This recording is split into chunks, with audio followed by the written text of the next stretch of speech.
Passport বাতিলের ভয় দেখিয়ে লাভ নেই। আমরা দেশ স্বাধীন হওয়ার আগে দেশে ফিরছি না।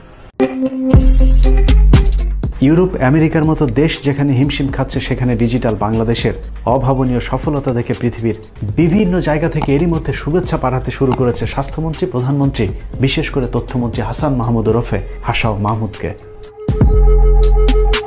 গণমাধ্যমকে ব্যবহার করে আওয়ামী গুজবীরা গুজব ছড়াতে থাকলেও বিশ্ব স্বাস্থ্য সংস্থা সহ আন্তর্জাতিক সংস্থাগুলো বরাবরই দিয়ে যাচ্ছে উল্টো প্রতিবেদন।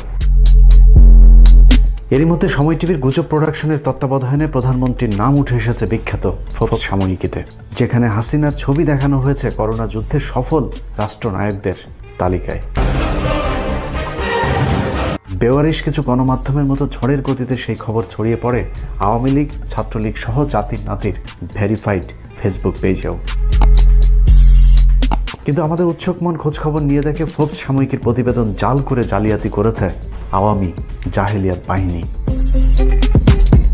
করোনায় যেসব নারী সরকার প্রধানদের দেশের অবস্থা খুব করুণ, সেই তালিকায় থাকা শেখ হাসিনার ছবি এডিট করে বসানো হয়েছে সফল রাষ্ট্রনায়কদের তালিকায়। এভাবে একের পর এক সরকারের মাথা থেকে পা পর্যন্ত পুরোটাই লেজে গুজবে অবস্থা। গুজবের শুরুটা হয় একেবারে শুরু থেকেই।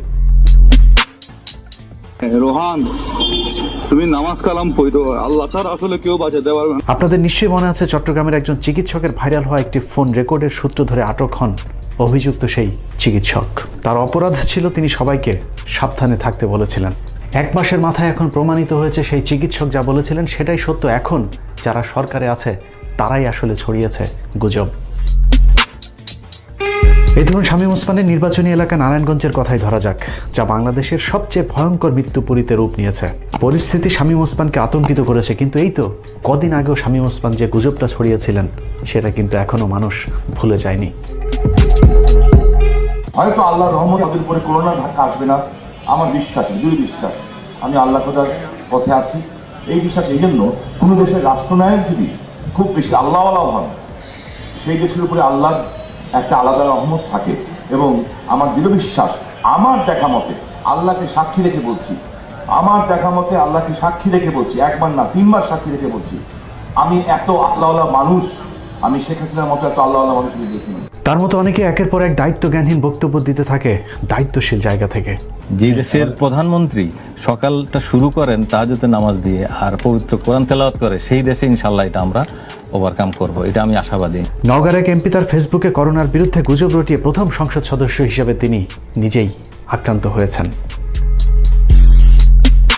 গুজব ছড়িয়েছে মাহবুবুল আলম হানিফ ওরফে ধান্দাবাজ হানিফ।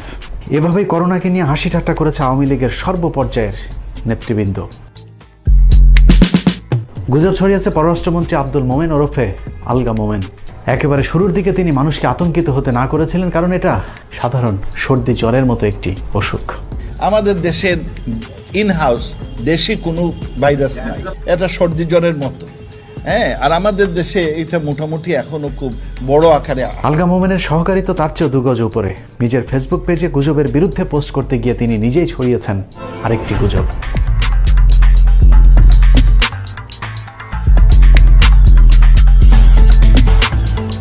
গুজব ছড়াতে বাদ জানিয়ে দলের দ্বিতীয় গুরুত্বপূর্ণ ব্যক্তি ওবায়দুল কাদেরও। শত্রু শক্তি নয় যাকে পরাজিত করা যাবে, আমরা করোনার চেয়ে শক্তিশালী। এবার চলুন দুর্বল করোনার বিরুদ্ধে শক্তিশালী আওয়ামী লীগের শক্ত প্রস্তুতির ঠেলাটা একটু দেখে আসা যাক। বিমানবন্দরে যে থার্মাল স্ক্যানার এবং চিকিৎসকরা রয়েছেন তারা সুপ্ত অবস্থায় থাকা করোনা ভাইরাসকে শনাক্ত করতে সক্ষম নন বলে জানিয়েছেন দেশের বিশিষ্ট চিকিৎসক এবং পরমাণু বিজ্ঞানীরা। সারা বিশ্বের বিমানবন্দরগুলোতে যখন ব্যাপকভাবে যাত্রীদের পরীক্ষার কাজ চলছিল, তখনও আমাদের বিমানবন্দরগুলো ছিল উন্মুক্ত।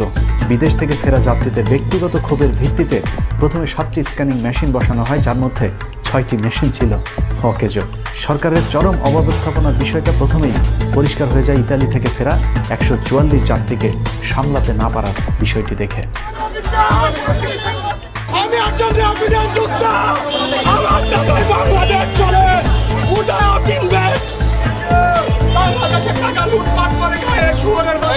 তারপরেও সরকারের টনক নড়েনি, বরং একের পর এক লুকোচুরি করে পুরো বিষয়টাকে ধামা চাপা দেবার চেষ্টা চলেছে। এখানে 10টা 15 ছোট বাচ্চা একদম শিশু খাবারের কোনো ব্যবস্থা করে না, যে জায়গায় বসবো মশা মাছ একদম নোংরা অবস্থা।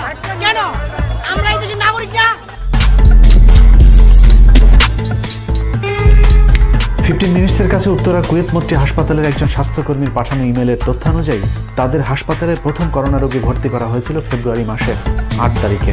এরপর থেকে সেখানে ব্যাপক গোপনীয়তা রক্ষা করা হয়। অজ্ঞাত কারণে হাসপাতালের বেশ কিছু কর্মীকে বাধ্যতামূলক ছুটিতে পাঠানো হয়। সেই ঘটনাকে কেন্দ্র করে একজন চিকিৎসক ছুটিতে যেতে না চাইলে তাকে বাধ্যতামূলক ছুটি এবং পরে বহিষ্কার করা হয়। সাসপেন্ড করা হয়েছে আমাকে চাকরি থেকে। আমি অত্যন্ত দুঃখের সঙ্গে জানাচ্ছি যে কেন সাসপেন্ড হয়েছে আমি তার আগে কিছুই জানি না। অনেকের মতে মার্চে মুজিব বর্ষ ধুমধামভাবে পালন করতেই সরকার করোনা নিয়ে চোর পুলিশ খেলেছে। সিনিয়র সাংবাদিক Mushfiq Fazal Ansari right two democracy অনুষ্ঠানে বাংলাদেশে নিযুক্ত সাবেক মার্কিন রাষ্ট্রদূত এম মাইলামও সরকারের গুজবের বিষয়টি স্বীকার করেছেন। যদিও মার্চের শুরুতেই বৈশ্বিক নাটকীয় পরিবর্তনে জনগণের টাকায় ধুমধাম করে মুজিব বর্ষ পালনের খোয়াব বাদ দিয়ে সরকার বাধ্য হয় দেশের করোনা রোগীর উপস্থিতি স্বীকার করতে। এই নতুন রোগীটি চিহ্নিত হয়েছে, তিনি একজন মহিলা এবং তার বয়স 20-এর ঘরে। করোনা শনাক্ত রোগীর কথা স্বীকার করলেও সরকার তাদের গুজব বন্ধ করেনি, বরং একের পর এক গুজব ছড়িয়ে মানুষকে বিভ্রান্ত করতে থাকে। খোঁজামিল দিতে গিয়ে রোগতত্ত্ব বিভাগ এবং স্বাস্থ্য মন্ত্রণালয়ের লোক দেখানো মন গড়া সংবাদ সম্মেলনে প্রতিদিনই ধরা পড়তে থাকে অবিশ্বাস্য ভুল ত্রুটি। প্রতিদিনের পত্রিকাগুলো শিরোনামে মৃত্যুর সংখ্যা হিসেব করলে শখানেক ছাড়িয়ে গেলেও এখন পর্যন্ত সর্বোচ্চ 21 জন দেখানো হয়েছে মৃতের সংখ্যা। ঘাপলা রয়েছে সরকারের পক্ষ থেকে প্রতিদিন শত শত মানুষ সুস্থ হয়ে বাড়ি ফেরার হিসেবের মধ্যেও, কারণ করোনায় নিহত পরিবারগুলোর অভিযোগ অনুযায়ী করোনা রোগীদের বাস্তবে কোনো চিকিৎসা হাসপাতালগুলোতে দেওয়া হচ্ছে না।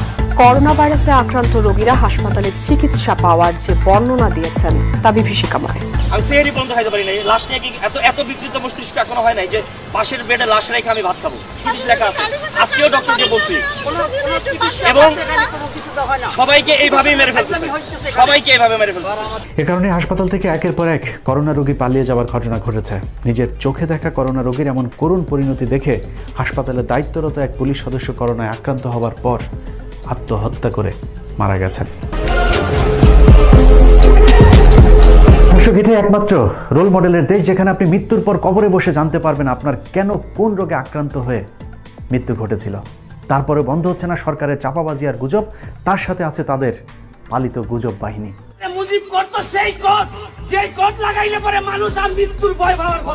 ব্যারিস্টার সুমন, যার কাজ সস্তা পাবলিক সিম্পেথি পুঁজি করে সুকৌশলে সরকারের দালালি করা। এই দালাল কদিন আগে হাসিনার পক্ষে একটি ডাহা মিথ্যে গুজব ছড়িয়ে দিয়েছে। মাননীয় প্রধানমন্ত্রী, আজকে আপনি যে কাজটি করেছেন, আজকে যে আমাদের যে মনের আশাটি ছিল যে করোনাতে যারা যেসব ডাক্তার নার্সরা কাজ করতেছে তাদেরকে আলাদাভাবে হোটেলের ব্যবস্থা করা, আজকের এই চিঠিটা দেখে নেত্রী আমার মনে হয়েছে যে আমি এমন এক নেত্রীর আদর্শের রাজনীতি করি যে তাকে মানার মতো যোগ্যতা রাখেন উনি। আপনি 6টা বিশেষায়িত করোনা হাসপাতালে যারা করোনা রোগী দেখেন তাদের ডাক্তারদের জন্য, নার্সদের জন্য 20টা হোটেলে আপনি রুমের বরাদ্দ করেছেন। এবার দেখা যাক চিকিৎসকদের জন্য বাংলাদেশের কোন কোন 5 তারা হোটেল বরাদ্দ দেওয়া হয়েছে। সরকারি তালিকায় যেসব হোটেলের নাম রয়েছে তার মধ্যে একটির মালিক জানেনই না তার হোটেল সরকার বরাদ্দ দিয়েছে। হোটেলগুলোকে স্বাস্থ্যকর্মীদের থাকার জন্য বলা হচ্ছে সেগুলোর বেশিরভাগেরই আসলে জানা নেই। জনাব মোহাম্মদ জাহাঙ্গীর হোসেন মিয়া, তিনিও আসলে হোটেল জাকারিয়া ইন্টারন্যাশনালের ব্যবস্থাপনা পরিচালক। আপনার কাছে কি এই নির্দেশনা এসেছে জনাব জাহাঙ্গীর হোসেন? আমরা হাতে কোনো ধরনের কোনো চিঠি বা সরকারি প্রজ্ঞাপন পাইনি। 5 স্টার হোটেলের পর সরকারের পরবর্তী গুজব নৌযানের চিকিৎসক এবং স্বাস্থ্যকর্মীদের জন্য আলাদা কোয়ারেন্টাইনের ব্যবস্থা করা। বাস্তবে দেখা গেছে স্বাস্থ্যকর্মীদের কোয়ারেন্টাইনের জায়গা হয়েছে নির্জন কুড়ে ঘরে। এদিকে হেলিকপ্টারের অভাবে ঢাকায় আনতে না পারায় মৃত্যু হয়েছে গরিবের ডাক্তার খ্যাত মহিউদ্দিনের। সামনের কাতারে থাকা এসব করোনা যোদ্ধাদের সুরক্ষায় দেওয়া হচ্ছে 2 নম্বর পিপি এবং মাস্ক, যার ফলে ঝুঁকি নিয়ে কাজ করতে হচ্ছে তাদের।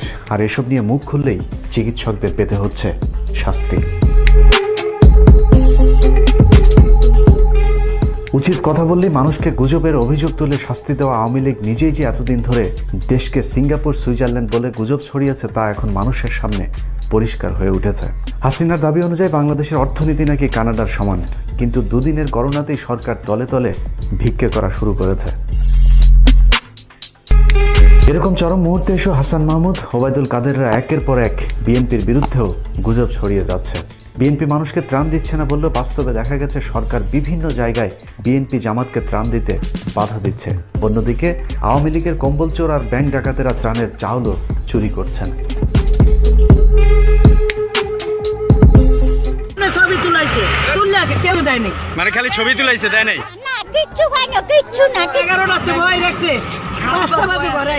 গুজব রয়েছে চাল চুরের বিচার নিয়েও। চাল চুরির ঘটনায় কোথাও বিচার তো হয়নি, যে কজনকে আটক করা হয়েছিল তারাও সব ছাড়া পেয়ে দ্বিগুণ উদ্দীপনায় চাল চুরি শুরু করেছে। ভোলার চালচোর পুত্র নাদিম দুদিনের মাথায় জেল থেকে বের হয়ে আবারও সেই সাংবাদিককে হুমকি দিয়েছে এলাকা থেকে বের হয়ে যাবার। এসবের কারণ একটাই, তা হলো চাল চোরদের মূল হোতা বসে আছেন মাথার একেবারে উপরে, যিনি হাইকোর্টের রায় থাকা সত্ত্বেও সেনাবাহিনীকে ত্রাণের দায়িত্ব দেননি।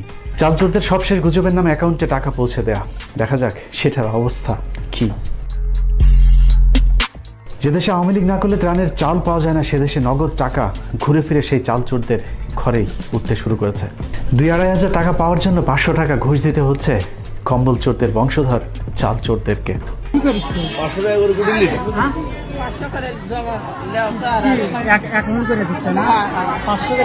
500 করে জমালে আপনার বিকাশের কাট করে দিচ্ছে, সেখানে টাকা পাঠাবি সেটা সবার কাছ থেকে 500 করে নিচ্ছে। গুজব ছড়ানো হচ্ছে কৃষকদের ধান কাটা নিয়েও। বড় মৌসুমে ধান কাটা থেকে কৃষকদের গোলায় সেই ধান ওঠা পর্যন্ত বিরাট কর্মযজ্ঞ আওয়ামী লীগ শেষ করে দিচ্ছে ধান কাটায় কিছু ফটো সেশনের মধ্য দিয়েই। যা দিয়ে কৃষকদের উপকার তো হচ্ছেই না, বরং অপকার হচ্ছে বহুলাংশে। তারা সবার কাছে কাশি করে নিয়ে ধান মান কাটিয়ে কুটিয়ে আর লিবন্দি করছে, থাবা কাছে চলি। আমার 2-3 গুঁটার লিভার গুলো বসে রয়েছে, আমি ধান পান সব মাত্র ছাই না, আমি ধান খুঁড়তে আমার 8টা বইতে দিন চলে যাবি। তাই আমি প্রতিটা দেবো কোন হ্যাঁ এরা সবার তেস মেরে গেছে না কারো। চেতনার অতিমাত্রায় ফটো সেশন করতে গিয়ে কেউ কেউ কেটে ফেলেছেন কাঁচা ধান। সেই ঘটনায় এমপির শাস্তি হয়নি, বরং উল্টো একজন গ্রেফতার হয়েছেন কাঁচা ধান কাটার সেই ভিডিও তার ফেসবুকে পোস্ট করে।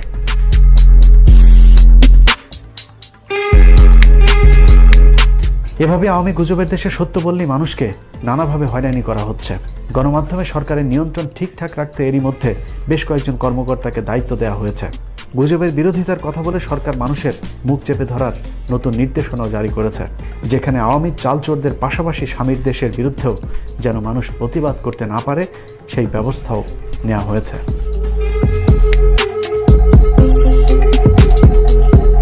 গুজব ছড়ানো হচ্ছে প্রবাসীদেরকে নিয়েও।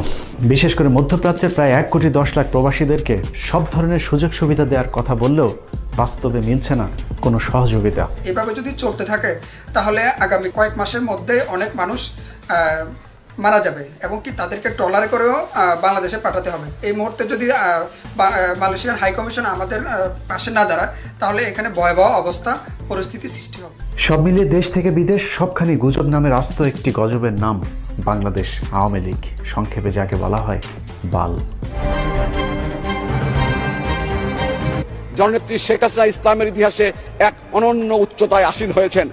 আমি হৃদয়ের গভীরতম প্রদেশ থেকে তাই শেখ হাসিনা নাম উচ্চারণের পূর্বে তার প্রতি সম্মান সূচক একটি শব্দ উচ্চারণ করতে চাই, সেটি হচ্ছে হযরত শেখ হাসিনা। মে মাসের 5 তারিখে রাত্রে অর্থাৎ 6 তারিখে সেই দিন কোনো গোলাগুলি বা সেরকম কোনো ঘটনাই ঘটেনি। লেখাপড়া ছাড়াই কি চাকরি পাইছে? কি লিখছে আপনার কাছে? নাম আছে আবার বাবলু, লেখছে বালবুলু।